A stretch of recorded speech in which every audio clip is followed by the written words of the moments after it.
This episode of Gather and Go is brought to you by Louisville Tourism. Picture yourself in the heart of Bourbon City, where the spirit of the South meets the rich heritage of Kentucky. From urban distilleries to one-of-a-kind attractions, this city offers a perfect blend of tradition and innovation. To plan your unforgettable group trip to Louisville, visit gotolouisville.com.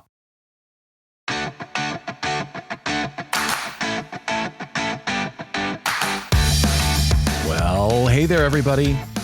Welcome to Gather and Go, the podcast that helps you plan, promote, and lead better trips.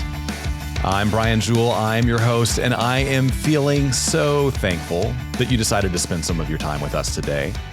And as always, our promise to you is that we're going to do everything we can to make that investment of your time worth your while. You know, one of the things that I am thankful for this year is the opportunity to work in the travel industry, specifically in the group travel segment of the industry, because I believe this is a segment with a lot of promise, a lot of wonderful people, and a lot of potential going forward. In fact, I'm going to dedicate the entirety of this week's episode to talking about the strength of group travel and why we keep bouncing back, why we keep overcoming every obstacle that stands in our way, and why I think the future is super bright for our industry. Now, a big part of the way we're going to do that today is in a featured conversation with Brent Dalrymple. If you don't know Brent, he is the second generation tour operator owner of Sunrise Tours and Country Travel Discoveries. And in our conversation, you're going to hear his thoughts on why group tours are not dying. And he's also going to tell us why he doubled down on tourism during the pandemic and shared just a little bit of how he's growing sales at a rate of 20% per year. Brent's a fantastic guy, a really smart guy. You are not going to want to miss this conversation. Before we get there, though, let's start with some travel news you may have missed.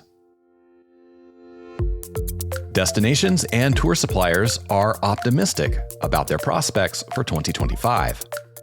In a recent survey conducted by the National Tour Association, destination marketing organizations and companies such as hotels, attractions, and restaurants reported growing visitation from group tour companies in 2024 and said they expected increased growth in 2025.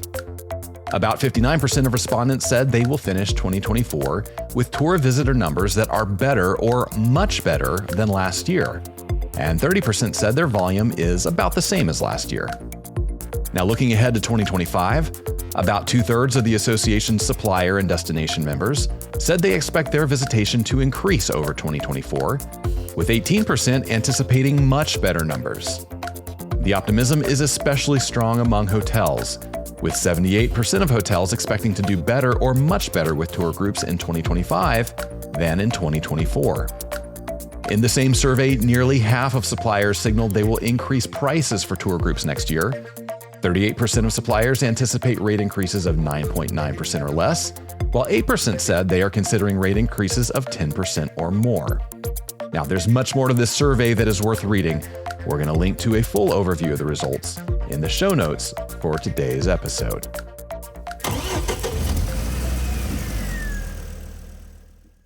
Well, now it's time for the road tip segment of our show. This is the part of every episode where we dig deep into our bag of travel knowledge from decades on the road and bring you tips to make your next trip less stressful and more successful.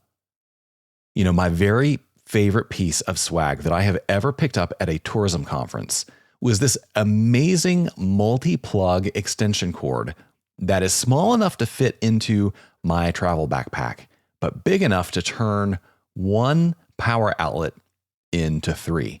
I love this thing so much. I use it all the time when I travel, so I wanted to tell you about it. Now, this gizmo has a cord head, an electrical cord head that you would plug into any wall outlet on one side, and then that short cord runs into a plastic housing, and on that housing are 3 full-size electrical outlets. So you can plug 3 different devices into this one small extension cord. Now, I love this cord because it's grounded, which means it has that third round-shaped peg at the bottom of the plug head. That means it can go into any standard US outlet, and it can take any kind of standard appliance, including some of the bigger ones that require that grounding to operate properly. Now, this extension cable isn't very long, but usually when I need it, I don't really need it for length. Instead, I need it to multiply that one outlet into 3 outlets. The cable itself only is about 9 inches, so it's really about creating extra outlets instead of giving you extra reach from an outlet to wherever you're trying to use it. But I love that the cable is very thick and sturdy, so I don't have to worry about it shorting out, becoming frayed, being unsafe. And I really love the size of this thing. The entire unit is only about 4.5 inches long. It's about 1.5 inches tall and just about 1 inch thick. And that means I can slip it right into my travel backpack, take it everywhere I go. I'll be honest, I never take that thing out of my backpack. Even at home, it just stays in that backpack ready to be used next time I hit the road. And there's a really cool bit of design genius here. Whoever created this thing created it in such a way that the main cord wraps around the outlet housing, and then that 3-prong plug head pops into a storage recess in the body of that housing, which makes it have a very sleek profile. It doesn't take up much room at all in my bag. Now, I use this thing all the time, especially when I travel.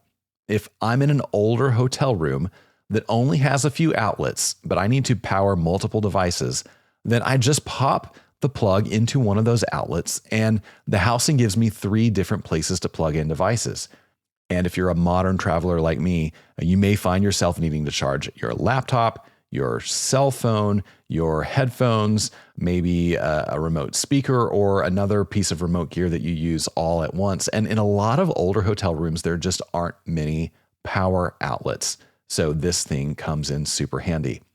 It also comes in handy in an airport if I need to charge more than one device at a time, especially if I'm in an airport where a lot of people are in the boarding area looking for a charge. I don't want to be that guy that takes up all the available power outlets. So what I do is just pop the extension cord into one of the outlets, and then I have as many spots as I need to charge all my devices or even to share with a fellow traveler. Another great place to use it is if I'm on a motor coach when I need to share outlets with a seatmate. Now here's the best part. This is a piece of swag I got at an event, which means it's available as a promotional merchandise item. Now, if you buy promotional merchandise to promote your company, maybe you buy pens or pencils, maybe you make t-shirts, maybe you hand out other goodies, let me encourage you, you could buy a bunch of these travel extension cords, put your logo on them, hand them out to your travelers. I promise your travelers will appreciate them. I promise they'll use them. And I promise they will think of you and your company every time that travel extension cord saves their bacon. That is your road tip of the week.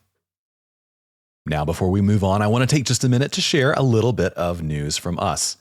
Now, this episode comes out on the Wednesday before Thanksgiving 2024. You probably know Thanksgiving is one of the busiest travel holidays of the year. In fact, there's a pretty good likelihood that you may be traveling either over the road or by air or by train, who knows, this week to visit family and celebrate the holidays. Well, I want to let you know that when you take off on that road trip for Thanksgiving, you can take Gather and Go with you. That's right. This show is available on a host of podcast playing platforms that you can access right from your mobile phone. If you're a podcast listener, pick your streamer of choice. It could be Apple Podcasts. It could be Spotify. It could be YouTube Music. It could be Amazon Podcasts, iHeartRadio, any number of podcast apps you like. Pick your favorite one. Go to the search function and search for Gather and Go. And our show will pop up right there. While you're there, might as well hit that follow or subscribe button so that you not only get to listen to this episode on your trip, but you never miss another episode of Gather and Go. And I can keep you company on all kinds of trips anywhere you go around the US or around the world. Now, you can also subscribe to the show on our website by clicking one of the podcast platform buttons right at the top of the page. You just go to grouptravelleader.com/podcast. You'll see buttons for Apple Podcasts, Spotify, YouTube Music. Click on your favorite podcast player there. It will take you straight to the show page where you can download episodes, subscribe to the show, anything you want to do. And if you are listening on our website, all you have to do is hit that big blue button that says, I want more podcasts. It's right below the media player. That will take you to a page where you can follow the show in your favorite podcast app, or you can subscribe to the show via email so that you never miss another episode. And hey, I got to tell you, this is the 65th episode of Gather and Go. So we have all kinds of great content from the past 2 years in our podcast feed. Check that out. That will keep you company all the way from wherever you are to wherever you're going. And you're going to learn some fantastic tips and meet some great people along the way. Well, it's just about time for us to get into our featured conversation with Brent Dalrymple. As we do that, let me remind you, you can find an overview of some of the most important points from this interview and any interview we've ever done on the show notes page for this episode. The show notes, of course, are the text right below the media player, either on our website, in your app, wherever you are listening to this episode. And after the interview, I'm going to come back and review some of those important points as well, just to make sure you don't miss them. And let me encourage you to listen all the way through, because at the end of that wrap up, we're going to finally put an end to this pervasive myth that group travel is about to die. That's going to be the topic of today's Hot Minute. You won't want to miss that. We'll be right back with Brent Dalrymple. All right, everybody, I want to take a minute to tell you a little bit about our sponsor, Louisville, Kentucky. If you're planning a group trip, Louisville Tourism invites you to explore Bourbon City. Begin your bourbon journey at the Kentucky Bourbon Trail Welcome Center at the Fraser History Museum to learn about America's native spirit. Then visit one of Louisville's renowned distilleries to see the artistry, sip handcrafted bourbons, and savor the stories behind every bottle. Add a touch of culture with a visit to the Speed Art Museum or a performance at the Kentucky Center for the Performing Arts.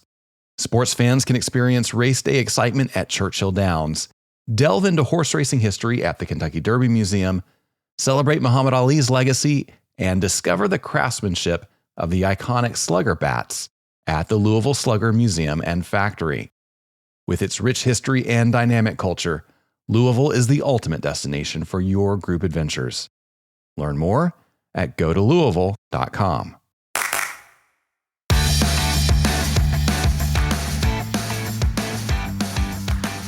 All right, everybody. My guest today is a Gen X tour operator who left corporate America to join his family's travel company, Sunrise Tours, in 2003.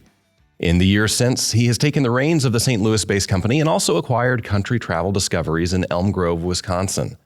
Now a 20-year veteran of the tourism industry, he has overseen significant growth of both companies and was recently elected to the board of the National Tour Association. Brent Dalrymple, welcome to the podcast. Thanks, Brian. Glad to be here. I'm glad to have you here. I'm not going to embarrass either of us by telling our listeners just how long we have known each other.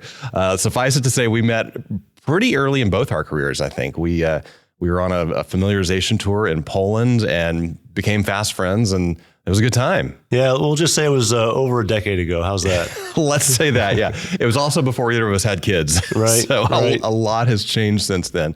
But I'm so glad to have you here and so glad to have seen how well Sunrise Tours has done. I want to talk a lot about that. But before we get there, can you give our listeners the thought process in your mind that led you from corporate America to what I imagine is a career trajectory that has a lot of promise, a lot of upside. And you said, you know what, I'm done with this.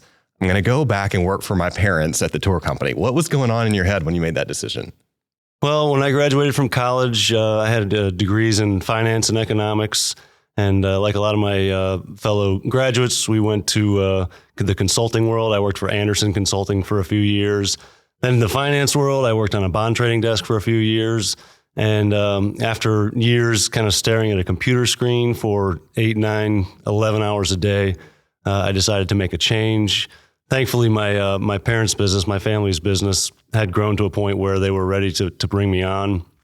So it was kind of a leap of faith. I had a meeting with my parents, and I said, what's going on at Sunrise Tours? Do you have a spot for me? Is a salary in this kind of range a possibility? And I think without even really running any numbers, they said, yeah, come on aboard. And so when I started at Sunrise, we had, I guess maybe I was the fourth employee. And so I quickly got to work figuring out how to justify my salary, how to grow the business, and so on. But it's been a fantastic ride, a little over 20 years now. We've seen steady growth and a few dislocations, as you know. Shortly before I started was 9/11, and they had a difficult time overcoming that.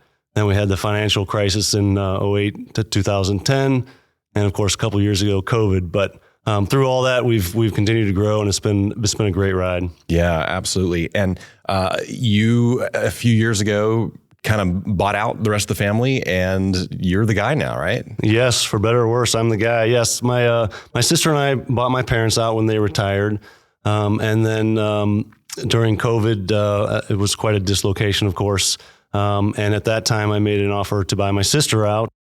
She agreed to that, and at about the same time, I made an offer on a respected company up in Wisconsin, run by a mentor and a friend of mine, Steve Ulner. That was Country Travel Discoveries, and I closed on both of those transactions right December 31st, 2020. So, oh my goodness, you were busy during the pandemic. That's crazy. It was. I tell you, those months, October through December 31st, 2020, were some of the most intense, nerve-wracking months of my life.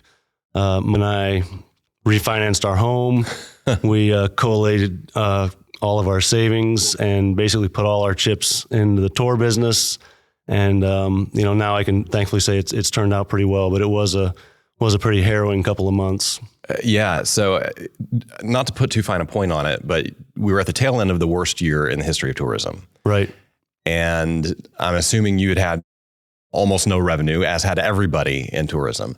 Right. And instead of saying, you know what, I think I need to go find a more stable career, you said, I'm going to double down on this tourism thing. I'm going to put myself on the line financially because I really believe in it. I mean, is that what was driving you?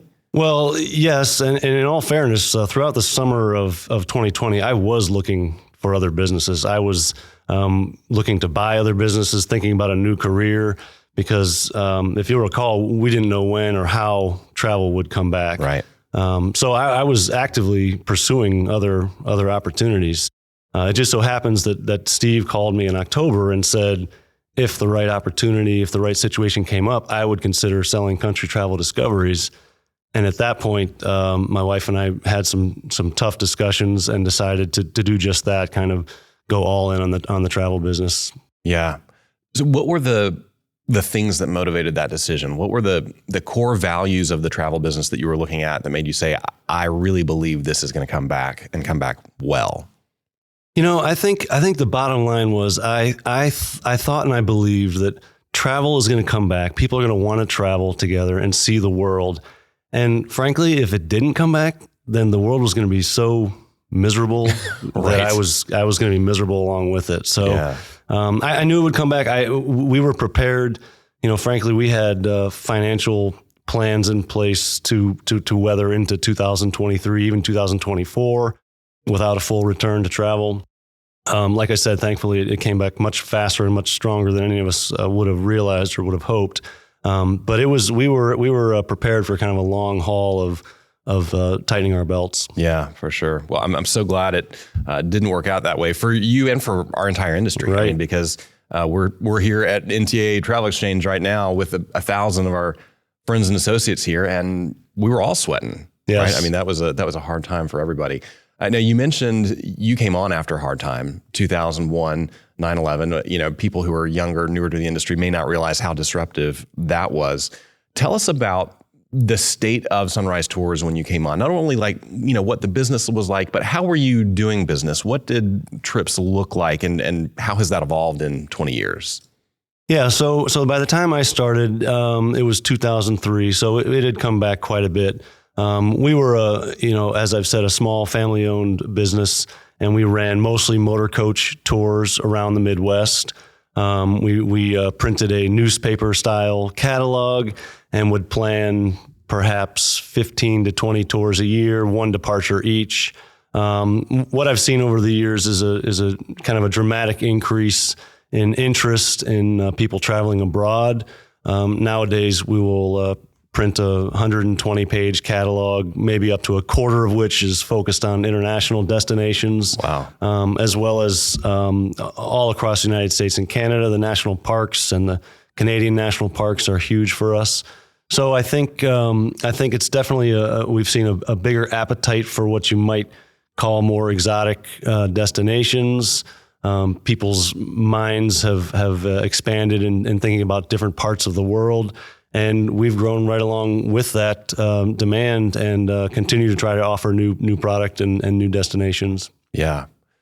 So when I came into the industry, also in 2003, the very first person I met in tourism basically kind of pulled me aside and said, hey, listen, you need to find something else to do because motor coach tours are not going to be around much longer. All these people are old. They're going to die out. Their kids, the kids were going to be baby boomers at the time. Their kids are never going to want to do this. She was probably 24. I was 22, and she thought she was doing me a favor. She's not in the industry anymore, so she took her own advice. And we have heard over and over and over through the years that group travel was going to die. It was going to die when the boomers came. It was going to die after the financial crisis. It was going to die during COVID. Obviously, it hasn't died. So what do you say to people who look at you and say, what are you doing in the business of taking senior citizens on tours? Isn't that outdated? Isn't it going away?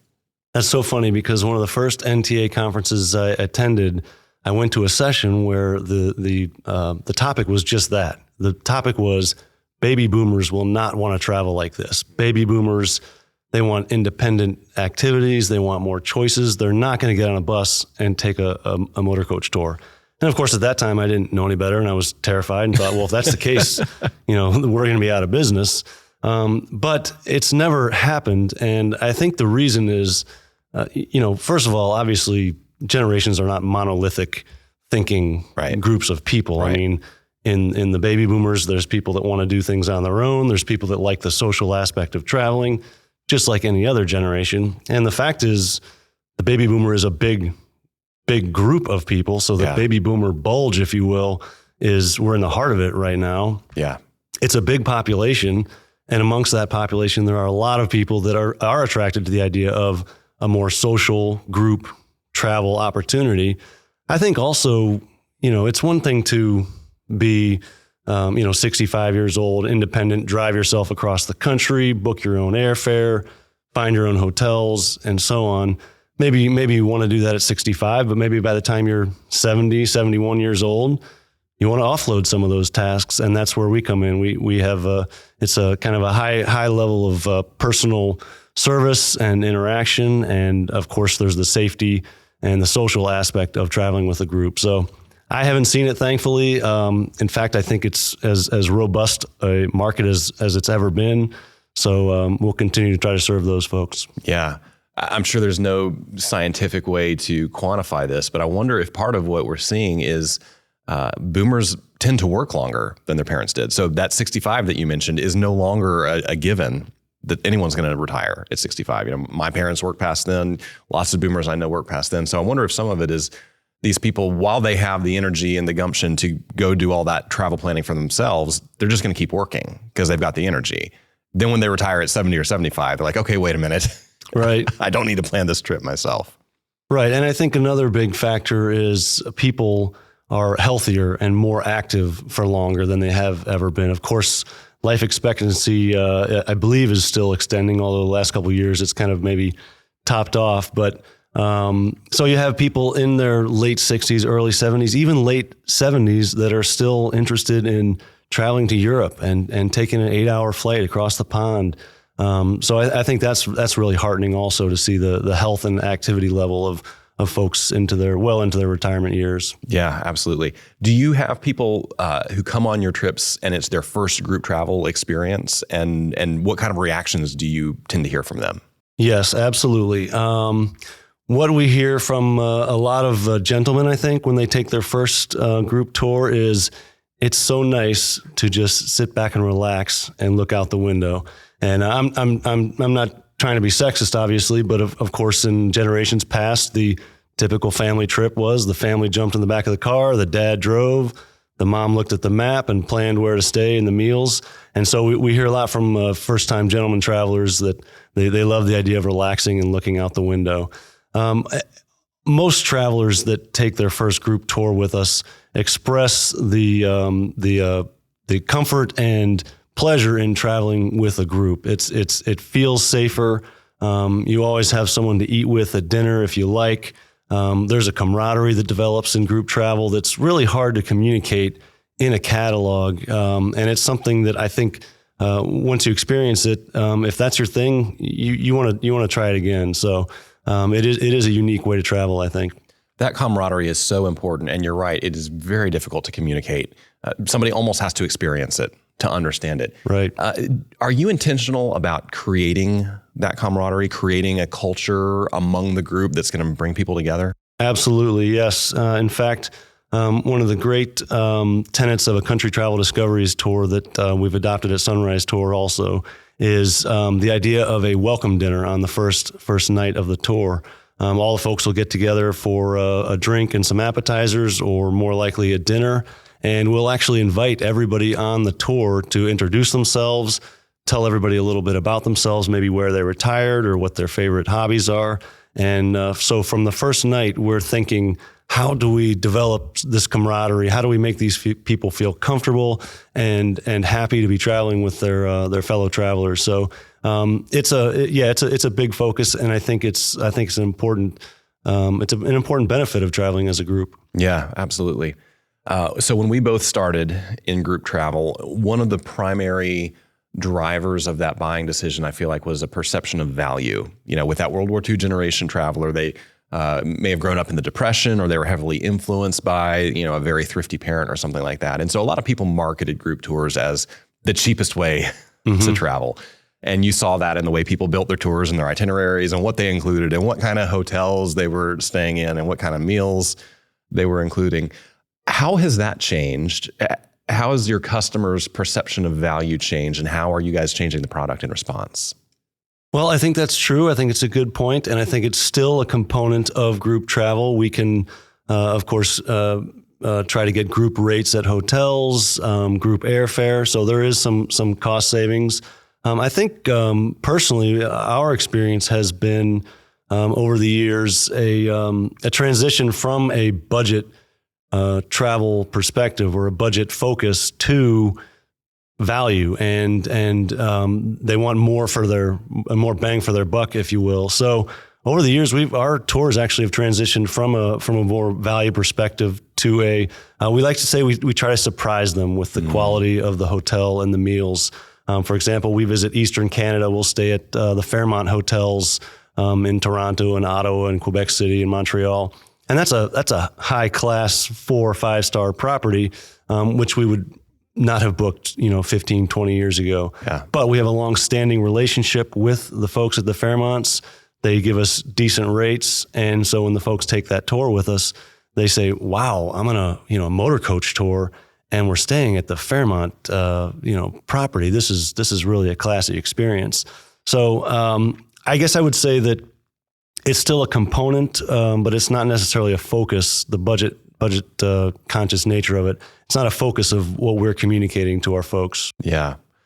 Say more about the importance of that relationship, say with your friends at Fairmont. I mean, you're getting what I'd imagine is a significant discount from the rack rate, that I would pay if I just went to Fairmont.com and booked. So how does someone who maybe wants to get more involved in group travel, grow their company, or, maybe dabble in sort of that upper end of group travel, how do they go about finding those people, building those relationships, and ultimately getting access to those exclusive rates? Well, I think the key is what you mentioned, the building of the relationships. We've been visiting with the Fairmont properties for, going on 20 years now.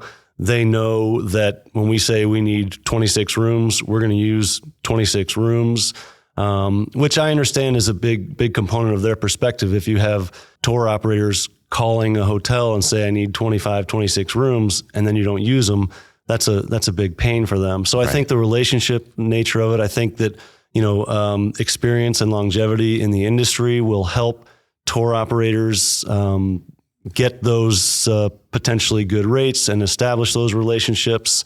It helps to say, we've been around for 10, 15, 20, 30 years, and our tours will arrive. The folks won't tear up the rooms. We're going to deliver the numbers that we say. That's the key to building and maintaining those relationships. We get a lot of benefit out of attending NTA here. We've got, 5 tour planners taking appointments here at NTA this session. So we hope to meet lots of people and solidify those relationships and start building some new ones as well. Yeah. All right. Well, I have to ask you about this. And granted, you're on the board of NTA, so I know you've got a little bit of skin in the game, but a lot of tour operators in your shoes would have come to NTA alone and said, well, I run 2 companies. I know what our tours are going to be. I can take these appointments myself. Or maybe they don't even come. They send, one staff member to take all the appointments. You have made a significant investment of your staff's time and travel expenses to have a lot of people here taking appointments. Why do you do that? What's the math in your head about why this investment is worthwhile? I guess I would say 2 things. The first thing is just the obvious, the direct impact of meeting with people and making relationships and booking hotels and hearing about new restaurants or so on. So it's the obvious and the kind of the public reason for why you would attend something like Trex. The second is something that's less easy to quantify, and that is you never know what conversation you're going to have at dinner with another tour operator or maybe with a coach operator about a trend in the business. You never know what personal relationship you might develop that might not have an immediate kind of business impact, but it's part of their personal growth and part of tying them to the industry and seeing that there's a bigger tourism world, there's a bigger travel world out there, and that they're a part of something very important, very exciting, very dynamic. So it's the obvious and direct impact of doing business, and then the secondary effect would be kind of their growth as professionals in the business. Yeah. And so again, it's an investment in them. Absolutely. Yeah. I love that. I'm assuming that at least some of these people are probably in the millennial generation. Yes. We hear so much about how millennial and especially Gen Z are a little bit skittish about meeting in person, going to in-person events. They want to text everything. They want to be very digital. How are you finding that they react to this very analog, very in-person, handshaky, huggy kind of industry?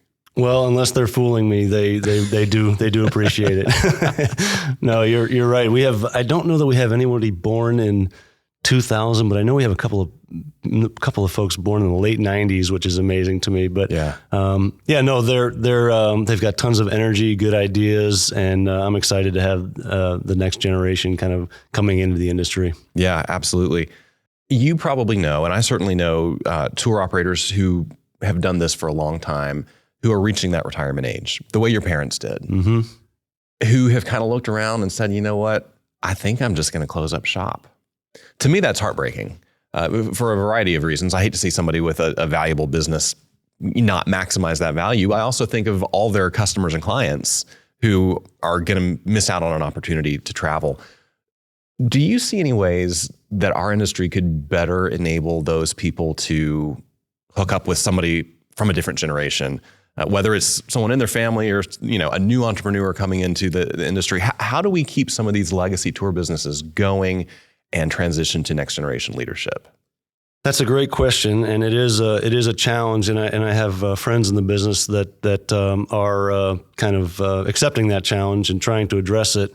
I think it's got to come down to identifying a potential buyer or a potential someone to take the baton, if you will, and planning for it. I have seen people over the years get to that age, and it's almost like they wake up and they say, well, I'd like to sell this, or I'd like to transition to somebody else, but they haven't done anything to plan for that. Yeah. And I think there is a renewed emphasis on doing just that. I've heard in meetings and owners group conferences about people trying to plan for that transition. This is a very, very hyper fragmented business. The tour operator business is run by small families, small family run companies all over the country. So it's not like there's a big market, if you will, of transacting these businesses. So it does take planning. It does take some effort to identify a potential next generation, and I think that's the key to doing so. I look at my experience. I bought Country Travel Discoveries from Steve Ulner, who I mentioned was a friend and mentor of mine. I met him at NTA. I met him at Owners Network meetings. I knew him. I knew his business. We joked a few times over the years about me buying it someday, and sure enough, that came to be after some financial analysis and back and forth. So. Surely what we did is not maybe perfect, but it's an example of how it can work. Yeah. Well, they always say the best jokes have an element of truth in them, right? Right. And I mean, I found that in various aspects of life, things I continually joke with a friend about. It's like, well, there's probably something to that. There's a reason this joke keeps coming up. Right. So, how long in advance would you recommend somebody start thinking about that transition plan? Because like you said, if you decide I want to retire in 6 months, you're too late. Right. So what is a good pathway to that? Well, I would say 10 years. Really? I would say if you want to sell your business in 10 years, go ahead and start thinking about it. Wow. Obviously, that's there could be fits and starts in that process. You could identify someone that's not going to work out. You could identify someone and go sometime down the road and realize it's not going to work out. So it might happen in 8 years, it might happen in 15 years. But personally, I think about 10 years is kind of a time frame to think about. So you like the model of finding someone as a team member, bringing them in, and then mentoring them up to where they can buy you out? I do like that idea. I think that's one avenue. It could be a team member. It could be someone you know in the business. It could be someone you know from your church or your local community that you've identified as a talented business person. I mean, you don't have to be a genius to run a tour operator. I think it takes hard work and some business savvy. So it's not that you need 15, 20 years experience in the tour business to run one. So it could be somebody outside of the business, but I think like you said, somebody within the organization that'd be maybe an ideal candidate. Yeah. So similar question from the opposite angle. There are a lot of new travel entrepreneurs out there, people that, quit their jobs during the Great Resignation and decided they wanted to get into travel. They started sightseeing tours in their hometowns, food tours. Some of them are doing multi-day tours. How would you advise somebody who's in that space and maybe looking to take the jump to, owning and running more of an established tour company? How should they start finding those people and coming at that transition from their end of the bargaining table? Good question. I think, networking at travel conferences, something like NTA would be a good place to go. I think most important, those first couple hires, of course, are absolutely key to the success of a small operation like that. Sometimes family members could work out, but I would say it's got to be someone that you can trust and that is going to, definitely take your mission, which hopefully is serving your customers to the utmost. Take your mission to heart and grow with you. Yeah. So when you hire, there's not a tour operator bachelor's degree, right? So what are you looking for from these team members that makes you say this person's going to work out well in our company? Right. It's interesting. I think of Steve and how he would hire at Country Travel Discoveries, and he was always very focused and attuned to trying to find somebody that had some travel or tourism experience. And I appreciate that and respect that perspective. I've had a different perspective and basically never hired anybody that has a lot of travel experience. I guess I've looked at I look at people with enthusiasm, with mental flexibility, the ability to learn a new process, learn a new industry. The ability to establish a relationship with a partner and do business and grow business with them. So you can go a couple of different ways. Of course, travel industry experience can be helpful. To know the lexicon and the contract, language, if you will. But it's not necessary, at least from my perspective. You find a sharp person that can pick up things quickly, and you've got a golden employee. Yeah, absolutely. So as you look ahead to 2025, are there either opportunities you're excited about, or maybe some headwinds that you're trying to figure out, how we're going to navigate either your company or sort of our industry altogether? 2025 is looking very good. 2024 was our best year ever. In fact, between the two companies, we were up 20% over 23. Wow. Right now, 25 is looking up another 15 to 20%, which is remarkable. We have some really nice tailwinds right now. I'm not sure if it's still kind of pent up demand from the slowdown we experienced. I think maybe that's part of it. I think we also have a very good economy in the United States. Really, the United States economy is blowing the doors off the rest of the world the last couple of years. The stock market is up. So we are very excited about 25. There's a lot of opportunity. We have more product, more international product, more departures than ever before. I think, in the back of my mind, this is a cyclical business, and it is an up and down business. And in the back of my mind, I worry some about the inevitable downturn, but we definitely have to make hay while we can and kind of prepare for that without being obsessed with the possibility. Yeah, that's exactly the right outlook. So what is the best way for somebody to learn more about you, follow you, get in touch with you if they want to? Yeah, sure. Our websites are countrytraveldiscoveries.com and travelsunrise.com. Yeah, excellent. Well, before we let you go, we have some questions we ask everybody. These are just for fun, so no pressure. When you book travel, are you going to book? Okay, well, listener, Brent is about 6'11" or something like that. I'm 5'18", Brian. Come on. Brent's a very tall man, so this question may not be relevant in the same way to him as it is to most people. Usually I ask, are you going to book a window seat or an aisle seat? You're probably just booking wherever I can get the most legroom, right? Yeah, for sure. A few years ago, I experienced first class for the first time and was spoiled, of course. So now at every chance, I utilize those points to get an upgrade. But between a window and aisle, I would say aisle for sure. Yeah, makes sense. So what's one thing in your carry-on that you wouldn't travel without? My Bose headphones. Got to have that noise cancellation, right? Noise cancel, absolutely. Yep. Yeah, I'm I with put you those there. on, and it's like I could just ignore the world around me and just relax. They also have the benefit of sending that obvious signal, Right. like, don't talk to me. I do not want to talk to you. Right. Yeah, it's amazing. We're an industry of extroverts, but when I get on a plane, I don't want to talk. It's true, yes. Yeah, for sure. So if you had a free airline pass in a week with nothing else to do, where would you head next? Well,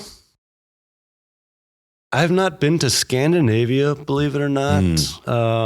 Scandinavia is high on my list. I was fortunate enough to visit Africa, South Africa specifically, with my wife and daughter last summer, and it's maybe a bit of a cliche, but Africa is just pretty mind blowing, and being out in safari. For a place that I've been, but I would love to return, I would say a safari in Africa. Absolutely. I'm probably not supposed to say this, because of journalistic neutrality or whatever, but Cape Town might be the most beautiful place on earth. It is stunning, isn't it? With the Table Mountain in the background and the ocean, it really is. Cape Town's beautiful. Yeah, absolutely. So last question, what is one thing you have seen or done on the road that you wish you could go back and experience again with somebody you love? Well, I will say when I was younger, I spent some time in Alaska. And woke up one morning and there were moose sleeping in the backyard of the house in which I was staying. Wow. And wild moose relaxing in the backyard of the house I was staying was a moment. I wish I could see that with my daughter. She's a animal lover, and I think that would blow her mind because a moose in person is a remarkable animal. They're bigger than anyone expects, and it was just such a cool experience. So that would be it, waking up to see a moose in the backyard with my daughter. Yeah, well, you're a dad in travel. I think you probably have the tools to make that happen one day. So I hope you do. Brent, thanks so much for joining us. This has been great. Thanks, Brian.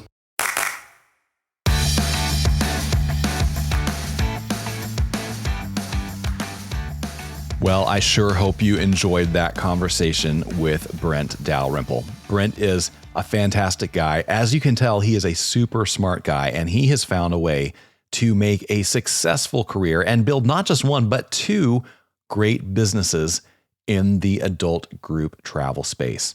Now, I want to recap a few of the things that Brent and I talked about just to make sure you don't miss some of the really insightful things he had to say.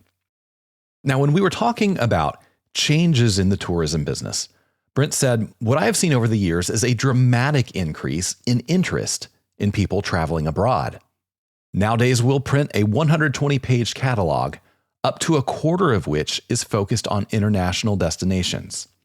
He said, there's a bigger appetite for what you might call exotic destinations. People's minds have expanded in thinking about different parts of the world, and we have grown right along with that demand. You know, I love this. I think it's so insightful and exactly right. When I first got into group tourism, I heard a lot of tour operators say, oh, we would never take our groups abroad. Our groups aren't interested in that. They aren't that adventurous. They don't want to spend that much money. They don't want to get a passport. We only do domestic trips. But I think Brent is really on to something here. I think he's got his finger on the pulse of today's traveler, and he's realized that there is a greater appetite for international travel today than there ever has been. Of course, it's not hard to find statistics that bear that out. And I would encourage any of you listening today who operate domestic tours, especially for adult groups who aren't primarily concerned about the cost of their trips, I would highly encourage you to begin considering some international trips. Yes, they may be more difficult. They are likely to be more expensive. You will probably have to partner with another organization, maybe a local receptive operator or a DMC to help you plan it. But if you do, you will not regret the increased interest and revenue and maybe even some new customers that these trips bring you. This has been a big part of Brent's growth strategy at Sunrise and Country Travel Discoveries. I think it could be a big part of yours too. Now, when I asked Brent for his take on why group tours aren't dying, like so many people have predicted they would so many times over the years, he said, it has never happened. He said generations are not monolithic. In the baby boomers, there are people who want to do things on their own and people who like the social aspect of traveling together, just like any generation. And the fact is, the baby boomers are a big group of people, so we're in the heart of the baby boomer bulge right now. And in that population, there are a lot of people who are attracted to a more social group travel opportunity. He went on to say of the so-called death of group travel, I haven't seen it. And in fact, I think it's as robust a market as it's ever been. Again, this is a great insight. I love what he said about generations not being monolithic. You know, as much as I love to joke about some of the perceived weaknesses of, say, millennials or Gen Z or people like that, it's really unfair. It's painting with too broad a brush and assuming that an entire generation of people do or don't like something is just foolish. Now, of course, Brent and other smart tour operators like him have found ways to adapt their product to the prevailing norms and tastes of baby boomers. But he's exactly right. In any generation, there are always going to be people who enjoy that social aspect of travel. There are going to be people who enjoy the lower hassle factor of letting somebody else plan their vacations. There are going to be people who appreciate the value of group travel. Those are your customer. Forget what culture says about changing generations. Focus on those people that like your product, and there's no reason you can't continue to succeed. Finally, when I asked Brent about when a tour company owner should start making plans for a change of ownership, he said, I would say 10 years. If you want to sell your business in 10 years, go ahead and start thinking about it. There could be fits and starts in that process. You could identify someone that's not going to work out. It might happen in 8 years. It might happen in 15 years. But I think 10 years is a time frame to think about. Boy, Brent about took my breath away when he said 10 years, but I think he has learned this lesson through hard-earned personal experience, and I think it's something you should take to heart. You may not be thinking about transitioning out, finding a replacement, selling your business, handing over the reins passing the baton. You may not be thinking about it now. But if you can look forward in your life, 10 years down the road, can you conceive of wanting to do it then? And if you can, now is the time to start thinking and planning and having those conversations, even if they don't work out the first or second time, because it's much better to start that work early than to start it too late when you don't have the runway to do it well. Great stuff there from Brent Dalrymple. Well, I hope the news that I shared earlier in the episode from NTA about the positive outlook for group tours in 2025 was encouraging to you. I hope hearing Brent's success stories and how he's growing his companies 20% year over year is encouraging to you.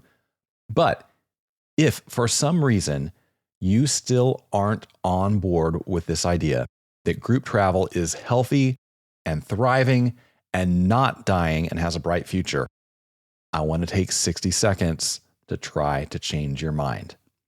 That's right. Why group travel will never die is the topic of today's Hot Minute.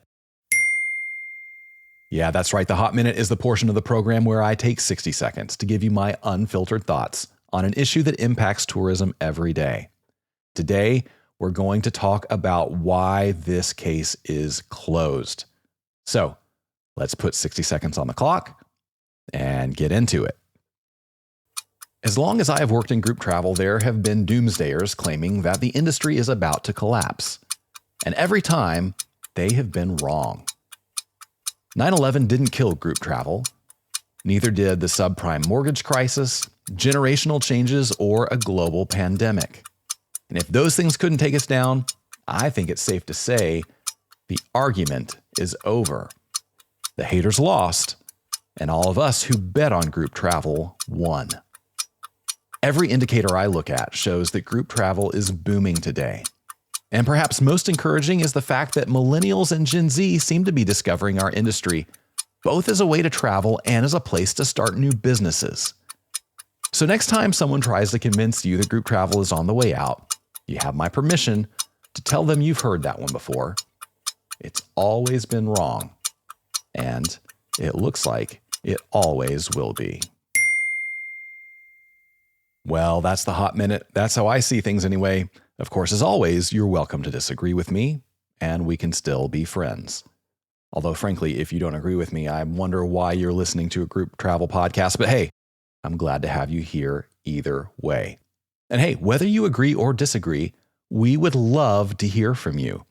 You can send your thoughts, questions, or rants about the future of your favorite industry to podcast@grouptravelleader.com. I read every email that comes into that address. I love hearing from you. And hey, you never know. Your ideas might just be the topic of the next Hot Minute. And while you're in the mood to give us some feedback, would you do me a big favor? Would you go to your favorite podcast playing app? And if you haven't already, hit that subscribe or follow button. Do it now. And while you're there, give us a rating, leave us a review. Those are so helpful. And I'm so thankful to every one of you who has done that so far. My thanks as well to Brent Dalrymple for joining us today. On the next episode of Gather and Go, I'm going to bring you a fascinating conversation with video marketing guru Tony Now, who's going to tell us all about how to create travel videos that actually sell trips. You won't want to miss that conversation. Until then, though, remember this. At the end of the day, we're all on this trip together, so let's make it a good one. See you next time on Gather and Go. Gather and Go is hosted and executive produced by me, Brian Jewell. Our publisher is Mac Lacey. Danya Simmons is our creative director. Ashley Ricks is our circulation manager and graphic designer. Our sales team is Kyle Anderson and Talisa Reck. To advertise on the podcast, call Talisa at 859-253-0455. Gather and Go is a production of the Group Travel Leader. For more information about our magazines, podcasts, and events, visit us online at grouptravelleader.com.